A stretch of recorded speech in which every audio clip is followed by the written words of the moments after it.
ഡേറ്റിങ്ങിനെ പറ്റി നിങ്ങളുടെ അഭിപ്രായം എന്താണ്? അതൊക്കെ പാശ്ചാത്യ സംസ്കാരമല്ലേ എന്ന് പറയാൻ വരട്ടെ. ഇന്നത് നമ്മുടെ നാട്ടിലും വളർന്നു വരുന്നുണ്ട്. അതുകൊണ്ട് തന്നെ നമുക്കൊരു വെറൈറ്റി ഡേറ്റിംഗ് സ്റ്റോറി കണ്ടാലോ?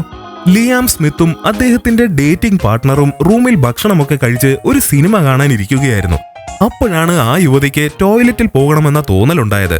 സ്വാഭാവികം അല്ലേ? പക്ഷെ പിന്നീട് സംഭവിച്ചത് അസ്വാഭാവികമായിരുന്നു. കാര്യം കഴിഞ്ഞതിന് ശേഷം ടോയ്ലറ്റ് ഫ്ലഷ് ചെയ്യുവാൻ നോക്കുമ്പോഴാണ് അത് വർക്ക് ചെയ്യുന്നില്ല എന്ന് മനസ്സിലായത്.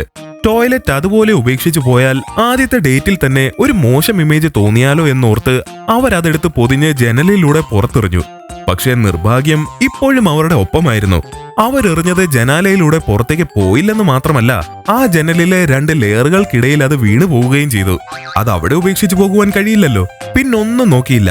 ആ വിസർജ്യം അവിടെ നിന്നും എടുത്തു മാറ്റാൻ അവർ ആ ജനാലയിലെ 2 ലെയറുകൾക്കിടയിൽ ഇറങ്ങി. അതും കൈയും തലയും ആദ്യം കടത്തുകയായിരുന്നു. പക്ഷേ തിരിച്ചിറങ്ങാൻ പറ്റാത്ത വിധം അവരുടെ തല കീഴായി കുടുങ്ങിപ്പോയി. ഇതിനെയാകാം ഇടി വെട്ടിയവനെ പാമ്പ് കടിച്ചു എന്ന് പറയുന്നത്, അല്ലേ?